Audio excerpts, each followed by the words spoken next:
Okay, so we are in Esther chapter 8 tonight, and just kind of give you a real quick rundown on the book of Esther. You remember that Esther is about the Jews that were taken into Babylonian captivity, but the Persians took over. And so, here are a bunch of Jews that are in the Persian Empire. And here is introduced to chapter 1, King Xerxes, who I guess you could just simply say had a falling out with his wife. And so he said, you know what? I'm not going to let you be queen anymore, and I'm going to find somebody else better than you. And so then we are introduced to Esther because he went and found somebody that in his mind was going to be better than the former queen. And so here's Esther, a young pretty girl who's of Jewish origin. Her cousin Mordecai, who was raising her, warned her and said, do not tell anybody that you are a Jew. And so she kept that hidden. Then we start to come across the next character, which is Haman. And Haman was an Agagite, which is an ancient enemy of the Jews.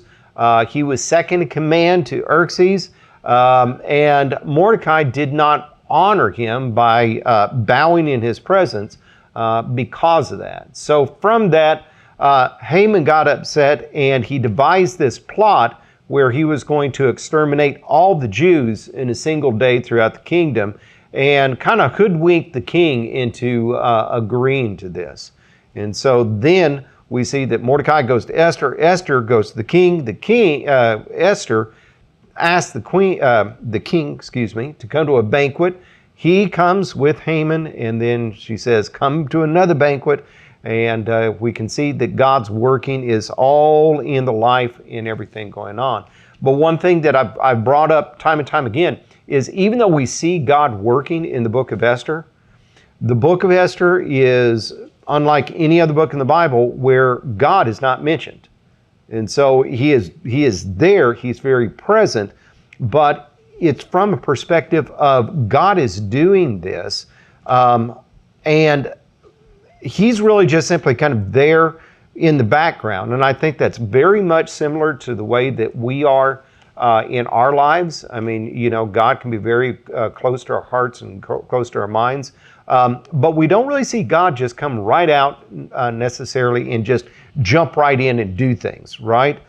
Sometimes it's him working in the background and working things out for his own honor and glory, okay?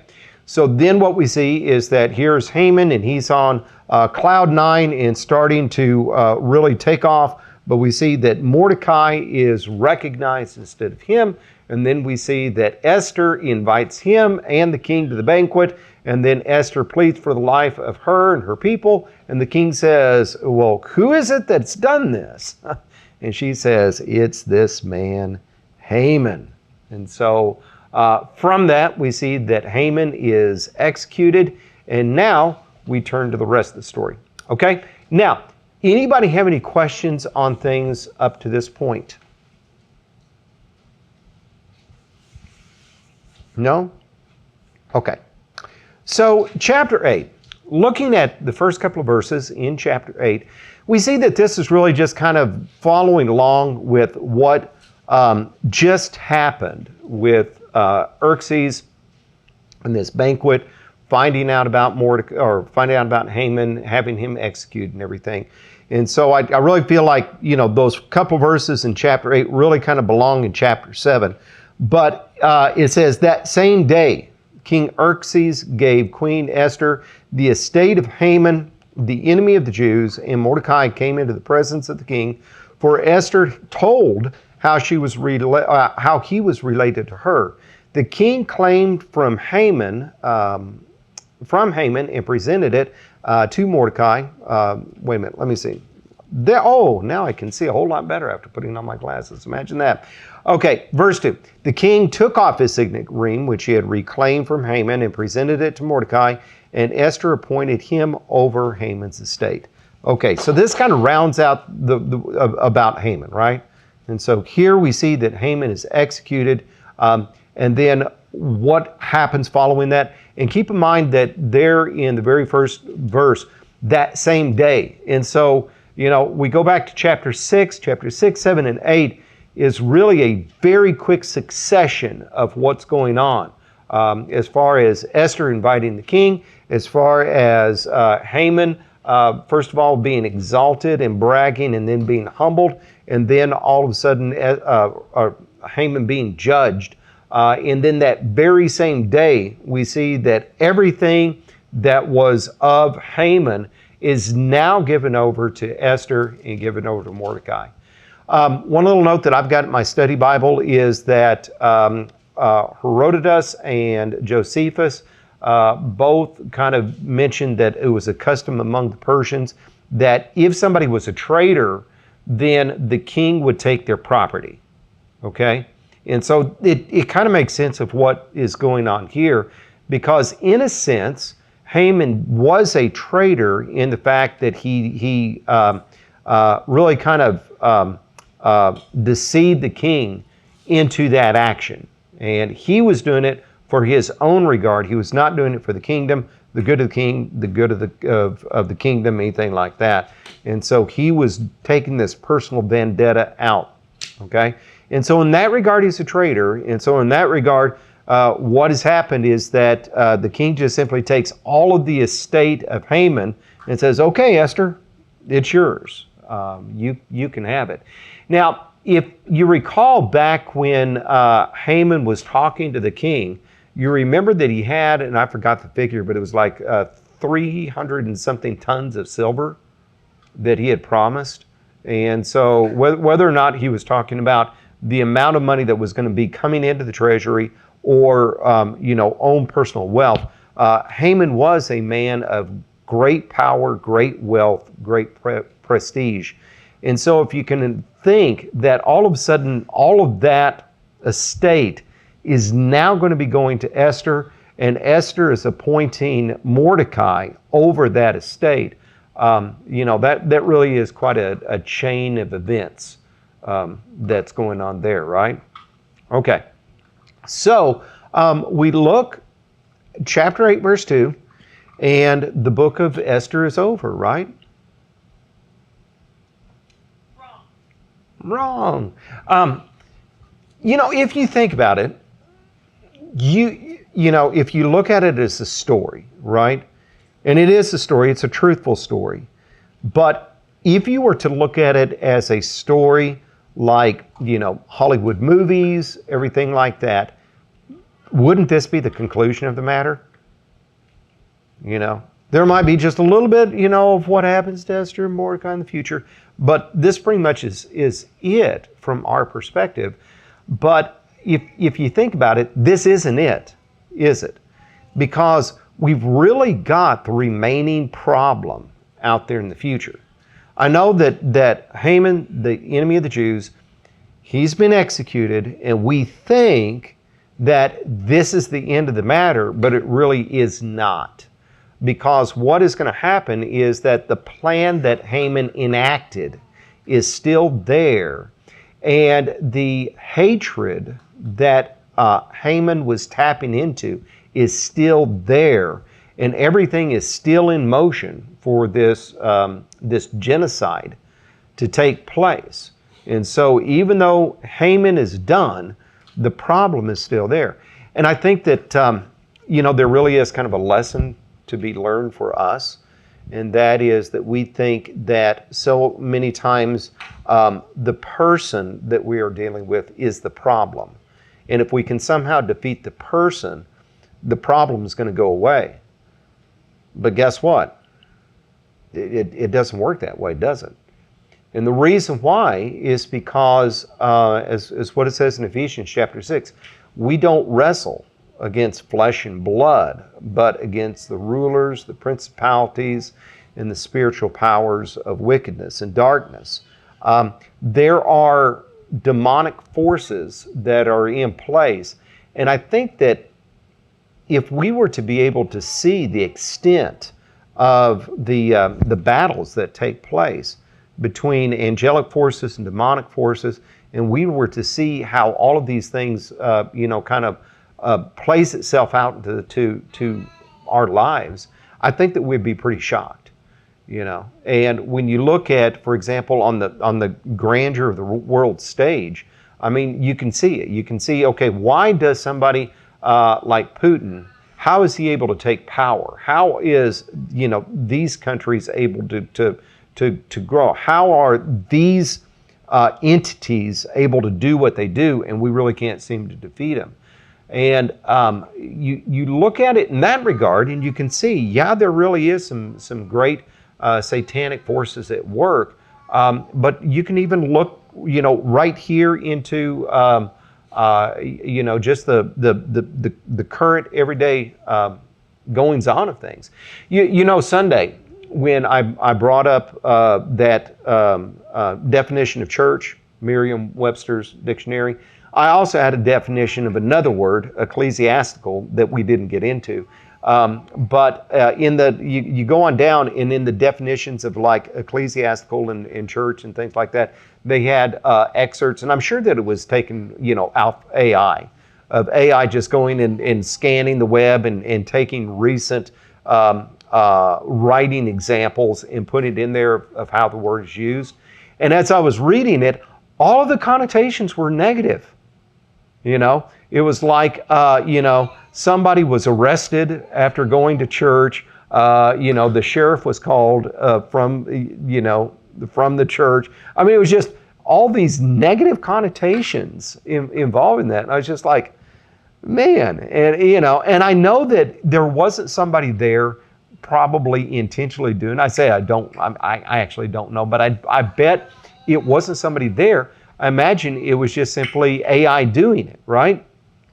And it's just looking at things, and it's just pulling off the web and sticking it there. And I was like, you know, that really does show the extent of the workings of darkness. For that to just simply be there, that would, in very, very small incremental ways, shape people's views and narratives about things. Okay? And so what I'm getting back to here is that Esther and Mordecai's problem that's going on right here is really no different than us today. I mean, we've got the same thing, and we need to understand is that even though we may have that big problem springing up with the person, defeating the person doesn't defeat the problem. Instead, there is the larger issue at stake between good and evil. Right? Okay. Questions and comments about that before we start to get into this? Naomi, do you have something? Okay, she's angry at cups. Yeah. All right. Okay. So, continuing on to verse number 3. We see that now Esther is realizing, maybe she never really stopped realizing it, but you know, there is this larger issue that's taking place. And so we see in verse number 3 that Esther is going to continue to plead for her case. So Esther again pleaded with the king, falling at his feet and weeping. She begged him to put an end to the evil plan of Haman the Agagite, which he had devised against the Jews. Then the king extended the golden scepter to Esther, and she rose and stood before him. You know, this is all in the same thing, right? And that is that she was risking her life of coming before him to begin with. And now again, it still is, even though Haman's gone, she still is in that position that she's got to fall before him and plead, and he's got to be receptive to it. Okay? So what she says in verse number 5 is this: if it pleases the king, she said, and if he regards me with favor and thinks it the right thing to do, and if he is pleased with me, let an order be written overruling the dispatches that Haman, the son of Hammedatha, the Agagite, devised and wrote to destroy the Jews in all the king's provinces. For how can I bear to see disaster fall on my people? How can I bear to see the destruction of my family? Now, let me ask you a question. Here is Esther saying, hey, king, can you just write an order that is overruling the other order so that this evil plan of Haman can be revoked, right? Because that's essentially what she's saying. Why not? Because it was sealed with the king's signet ring. It can't be revoked. That's right. There's that dirty little law of the Medes and the Persians right there. This is the same thing that, well, I was saying, what's the king, Darius, okay? That Darius wanted to save Daniel but couldn't do it, even though his advisors tricked him into doing something against Daniel, right? Because the Persians were the very first people to make their rulers subject to the law. And so, all the other people before that, it's like if there's a law that's written, the king can just come right around and say, nope, I don't like that law. We're going to do something different, right? And, when you do that, you really don't have a whole lot of control in everything about it, right? And so the Medes and Persians had the rule that if something was signed, sealed, and it was, really a codified law, you can't go back on it. Nobody can break it, not even the king, okay? Now, obviously, there are some flaws with that system, and we've got a system now that, if there is a law that is passed, then Congress can go and they can overrule the law, But it's not one man who's doing it, so it's not, a dictator, but it is people. Okay, well, that aside from the civic lessons, now you can see a little bit about what the predicament here is, right? Even though the king is very much inclined to believe Esther because of all the events that had transpired in that short period of time, he still is not going to listen to what she's saying, right? So this is what he says in verse number 7. He says, King Xerxes replied to Queen Esther and to Mordecai, the Jew, because Haman attacked the Jews, I have given his estate to Esther, and now they have hanged him on the gallows. Now, write another decree in the king's name on behalf of the Jews as it seems best to you, and seal it with the king's signet ring, for no document written in the king's name and sealed with this ring can be revoked. And so here's Haman. A couple of months earlier, we see that Haman does this. And so since it's there, it's there. You can't change it. And so the solution that the king comes up with here is, let's just write another decree. It's not going to override or undo what's going on. Instead, it's going to, it's going to be the solution to it. Okay? And so I think the point to this is that many times we've got to remember that what's done is done and it can't be undone. We think, okay, I've done this and it was a wrong thing to do, and so let me do something to undo it. Well, you can't do that, can you? Because once we've done something, it's there. It's carved in stone. And the same is true if somebody else goes and does something. You can't undo that. There's always consequences that's going to be there.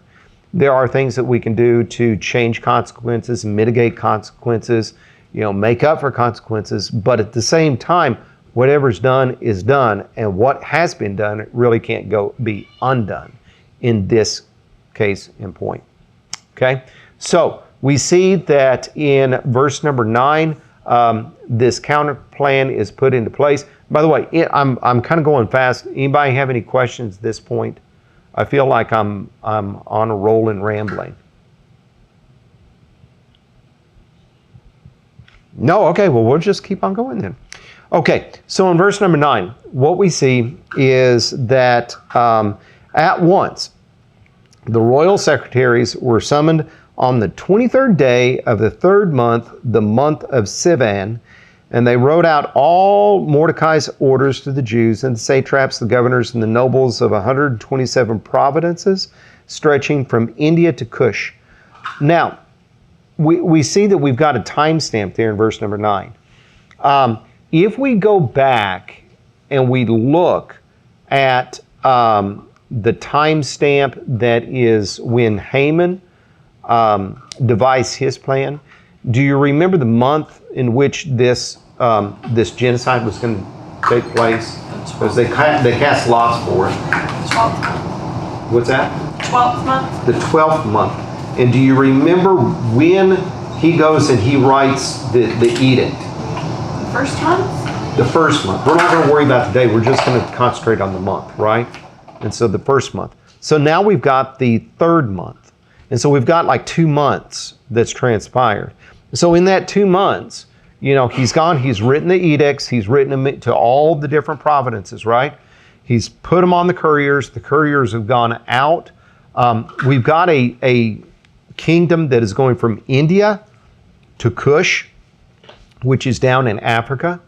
And so this is a wide area. And so you got to think that, it's taken time for all these edicts to go out and find their place. But now 2 months later, now all of a sudden these other edicts are going to be following along, right? And so whenever the people are going to be getting the first edict, 2 months later, they're going to be getting the second edict, right? And so the second edict is this. It says, these orders were written in the script of each province in the language of each people, and also to the Jews in their own script and language. Mordecai wrote in the name of King Xerxes, sealed the dispatches with the king's signet ring, which happened to be from Haman originally. Signet ring, and sent them by mounted couriers who rode fast horses, especially bred for the king. So he wanted to get there in a hurry. So this is what the edict said in verse number 11. The king's edict granted the Jews in every city the right to assemble and to protect themselves, to destroy, kill, and annihilate any armed force of any national or province that might attack them and their women and children, and to plunder the property of their enemies. The day appointed for the Jews to do this was in all the province of King Xerxes was the 13th month of the 12th, or 13th day of the 12th month, the month of Adar. A copy of the text of the edict was to be issued as law in every province and made known to the people in every nationality, so that the Jews would be ready on that day to avenge themselves on their enemies. The couriers, riding the royal horses, raced out, spurred on by the king's command, and the edict was also issued in the citadel of Susa. Okay, now let's take a look there at verse number 11, okay, in the middle of it. That is that the Jews had the right to assemble and protect themselves. And so, before with that other edict, it's just kind of like you can't do anything. And I'm sure that we may be thinking, well, hey, somebody's going to come and want to kill me. I'm going to go get my shotgun, and okay, that's fine. But, if you've got an angry mob and horde coming at you, what are you going to do? Right? Singularly, you're not going to have a lot of effect, but collectively, you have got a defense that's there, right? And so the thought is, well, why didn't they just, since they've got all these months to prepare, why didn't they just organize and get ready to defend themselves? Well, because it's the king's edict. And so if you're going to say, hey, you know what, we don't like this, we're going to all get together, let's mount an army so that we can defend ourselves, well, that's going against the king's edict, the first one, that is. And so, by going and organizing that, can't you see the authorities would arrest those people and, prosecute those people, execute those people, right? And so they're just, the Jews are just kind of sitting ducks, so to speak. The original edict didn't, in the Bible it says that it didn't necessarily say that they couldn't fight back.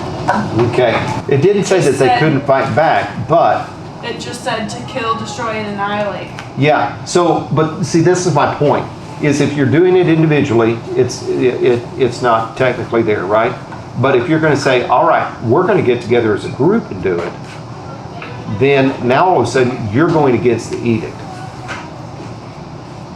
Because the edict is to kill all the Jews, and if you're going to band together to prevent that from happening, You're not going against the edict. You're opposing the king. And they're not going to prosecute you for breaking the edict. They didn't break. They're just, it's more like, let's say by some miracle you're able to protect yourselves. Well, guess what's going to come next? Another edict or an army. You know, there's no point in trying to defend yourself because the king is going to oppose you. But now they know if we do defend ourselves, the king is going to oppose us. well, by the second edict, you notice that you have the right to assemble and protect themselves.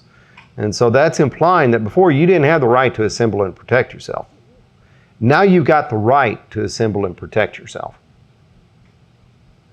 Does that make sense? And I agree, it's not technically in the edict, but it is going against what the king's will is. And so therefore, their court system is not as friendly as ours. And, if the king could have you put to death by just showing up in his presence unannounced, then the king can have you put to death by going against what his wish is. Right? Okay.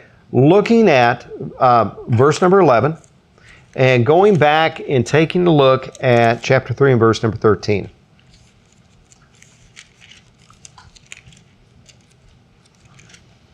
Okay, so chapter 3 and verse number 13, it says, dispatches were sent by couriers to all the king's providences with the order to destroy, kill, and annihilate all the Jews, young and old, women and little children, on a single day, the 13th day of the 12th month in the month of Adar, and to plunder their goods. Now, skipping to chapter 8, and in verse number 11, it says, the king's edict granted the Jews in every city the right to assemble and protect themselves, to destroy, kill, and annihilate any armed force of any nationality or province that might attack them and their women and children, and to plunder the property of their enemies.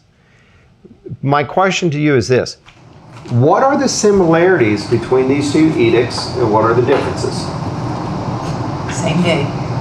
It's the same day. It's a similarity. One of the big differences is that Haman's edict says any Jew, for no reason, Okay? you just attack. If they're a Jew, attack them. Okay. Including women and children. Mordecai's edict says you have the right to protect yourself from an armed force that might attack you. Right. You don't get to just go kill people because. Right. They have to make the first move. That's right. And in that original edict, it is attacking the women and children. This edict, it is defending your women and children. Right? So there's a difference. Okay? Do you see any other similarities? The victor gets to plunder the other. Okay? There is a similarity, and that is the original edict is that, hey, you get to take all the Jews' stuff. This one is that if anybody attacks you, you get to take their stuff. So I have a question. If it goes against the king's edict, the king's wishes, for the Jews to not defend themselves, does it in turn go against this edict for the people to not attack the Jews? No, it doesn't, because of the first one. The first one is, hey, you guys can go attack the Jews. And see, since something is in law, you can't revoke it. You didn't. No, you didn't listen to me. Oh, I'm sorry. No. The edict has been sent to the people, you will attack the Jews on the 13th day of the 12th month. Right. This edict says, Jews, you can defend yourself on the 13th day of the 12th month. Right. If in this edict, this first one, the Jews aren't allowed to defend themselves. In the second edict, are the people not allowed to not attack the Jews? Yes. How is that different? Well, all right. In the first edict, King's wish in the first edict for them to attack, and they don't attack, That goes against the king's wishes. In the first edict, it wasn't said that everybody had to do this. It was just simply do this, right? Okay. And so, if you're living back at that time, you know, hey, this is what the king wants, and so I'm kind of inclined to do it. Okay, so with the second edict, it's not saying no, people can't do it because that's already cut and carved in stone. But with this one, it is Jews can defend themselves. And so, you know, if I'm like this, I'm like, well, what does the king really want? Does the king want us to attack and kill, or does the king want us, you know, I think I'm just going to sit this one out. Does that make sense? I think they know what the king wants. They know which edict came first, which edict is the most recent. It's a pretty clear signal that to call off the attack. Yeah. I would think so. I wouldn't be questioning. I wouldn't be thinking, oh, I don't know what he wants, I'm just going to sit it out. I'd be like, it's pretty obvious what he wants. Let's stay out of this. Okay. I'm going to go ahead and say that Yeah.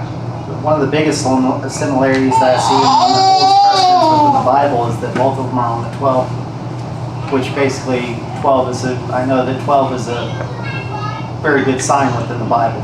Yes, and this was something that when we go back, when we take a look at, was it chapter 5, I believe?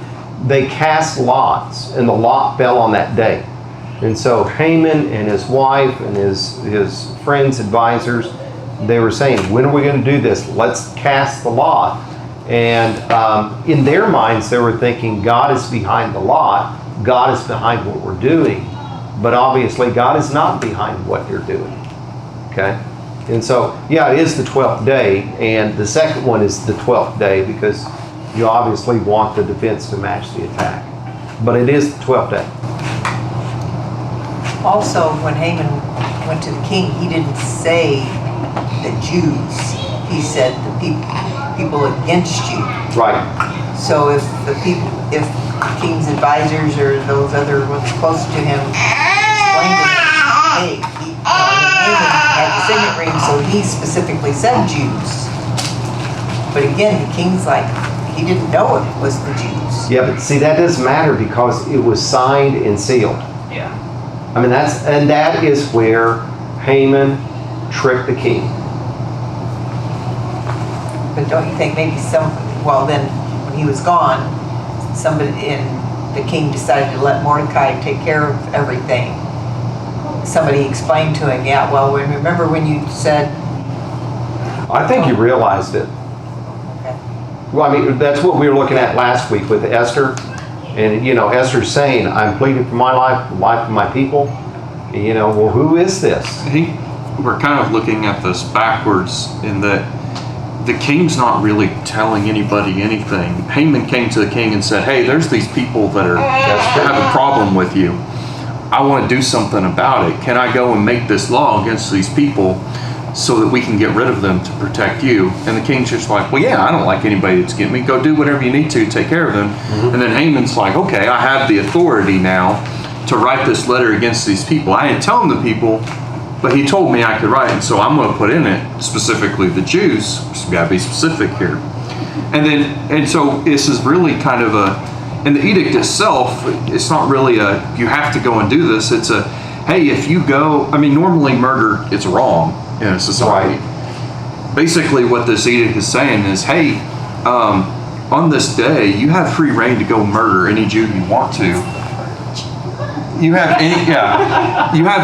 free reign to go and murder any Jew that you want to. And if you murder him, because, you might lose your life with it, that Jew gets a lucky swipe with his sword. But your motivation in this is, well, if you hate the Jews, that, but then also you get to plunder him. So if he's got something you want, you go and you kill him and you take all of his stuff. Right. And so you have this, basically the king saying that you can do this on this day and there's not going to be any repercussions. Mm-hmm. Now the king's coming back and saying, the Jews can go and defend themselves and there's not going to be any repercussions. Specifically, they can organize this and they're not going to be committing a act against the king. They're not going to be rising. I look at this as more, if they would have gathered together and said, hey, we're going to stand up against this, it would be them rising up against the king. Yes, That would be a uprising. That would be a what you call it? Insurrection. And now he's saying, hey, if you gather together, you won't be coming up against me. And so this is your solution to it. And so it's kind of you have your own motivation on either side. And now people, of course, are going to go and say, well, it's a little bit more risky now. I'm not just running into his home and slicing him. I got to go up and defend this people that have all boarded themselves up inside so-and-so's home that's well fortified. Yeah. It's a different situation. This is all kind of just, you have permission to go and do this. And it's just the same way that Haman had permission to go and make the law. Right. And now Mordecai has the way, can go and make this law with the king's blessing. The plundering isn't so much an incentive as more of like a custom. It seems to us today like it's unnecessary and just like completely they made it up to get people to do it. But back in the day, it was a little bit more customary to plunder things. There wasn't such thing as like the state taking control of this property. It's just whoever grabs it. For example, whenever Haman was executed, what happened to his stuff? It didn't go to next of kin. It didn't get controlled by the state. They gave it to Esther and Mordecai. Yeah, but that's still a motivation. I'm saying it's culturally customary. It's not like something like to Even us. if It it's- seems so weird that we would put a reward on this, but for them it's just more like natural. But that's still a motivation, though. Naturally, if we do it, then yeah. Whether it's customary or not, it's still, I get to go take his stuff.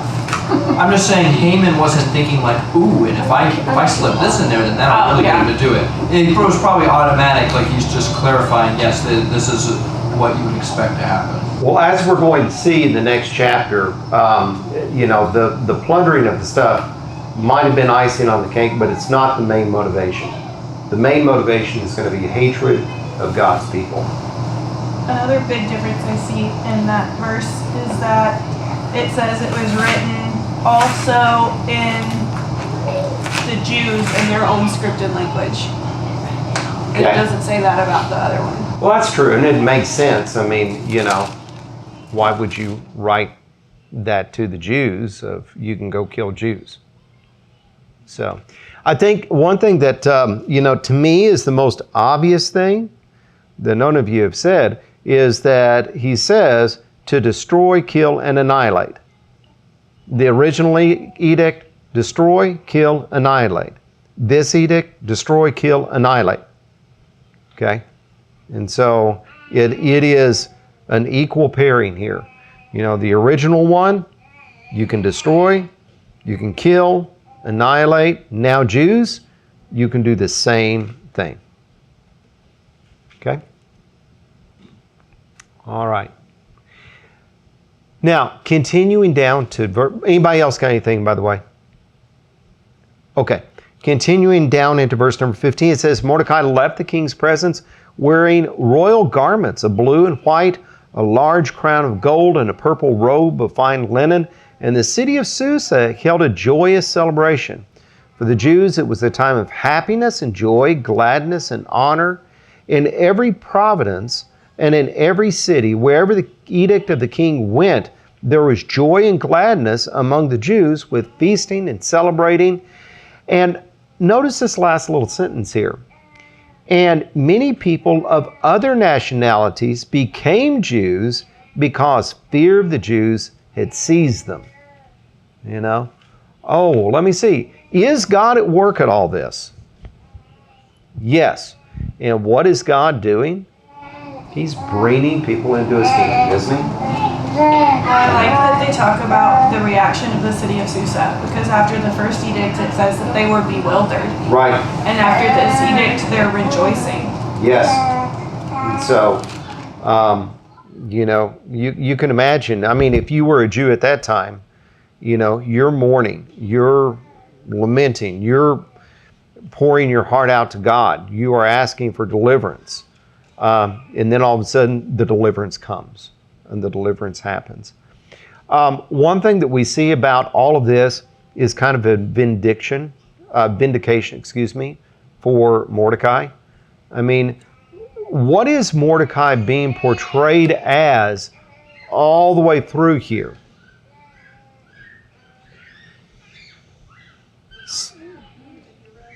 Huh?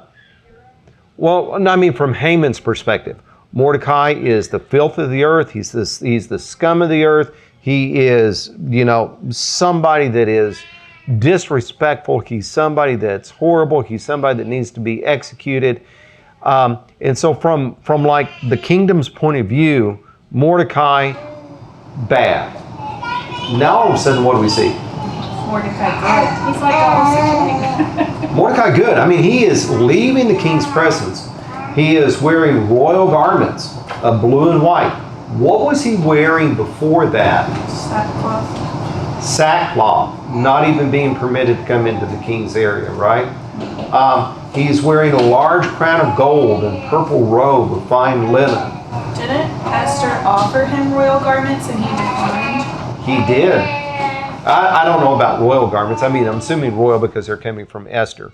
But if you recall, when he was out there at the king's gate in the sackcloth, she said, "Let me send you some garments," because she was nervous about him. Right? So there's a huge vindication. Real quick, what's our vindication?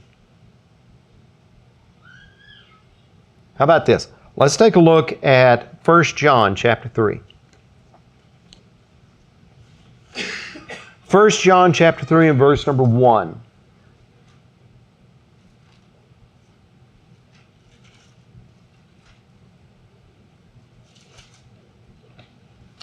All right, so 1 John chapter 3, verse number 1 says this: "How great is the love the Father has lavished on us, that we should be called children of God. And this is what we are." So if we've accepted Jesus Christ as our Savior, we are children of God.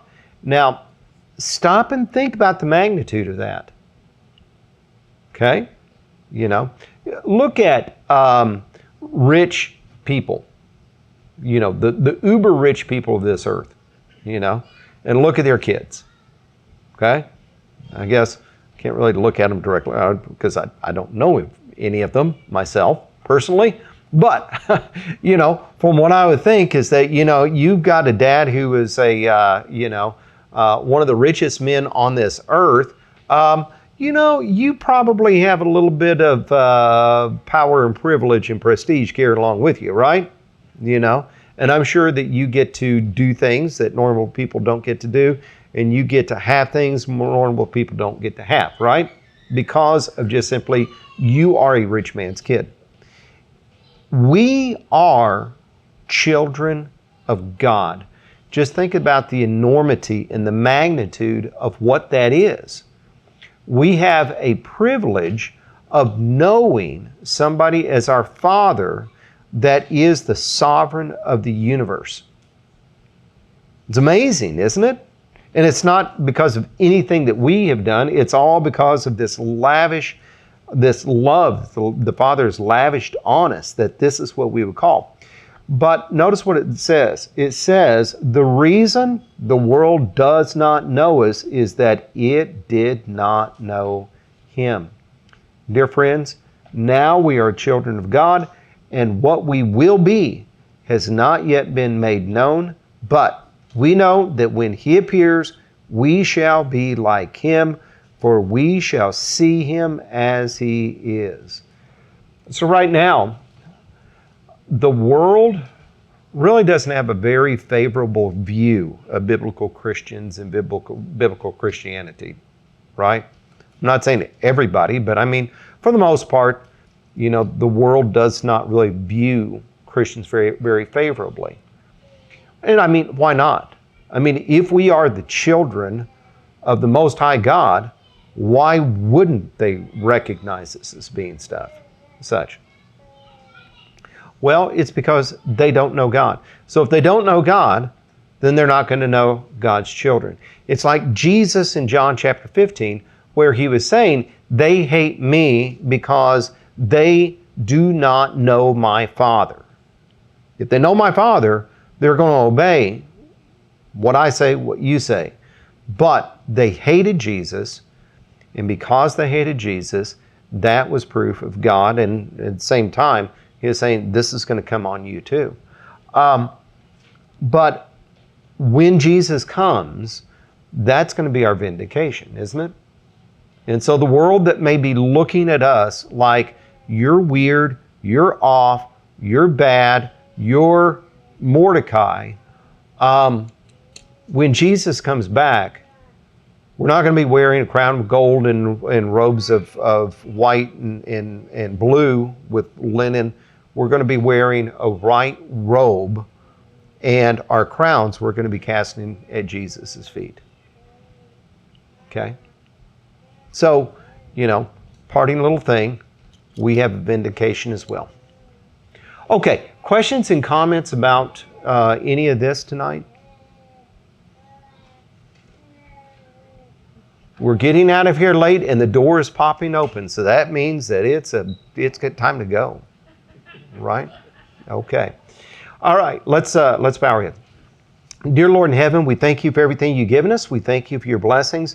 And Lord, we thank you for this great love that you've lavished on us. We ask that you please help us to put our hope in you and help us to live lives that are worthy of the calling that we've received.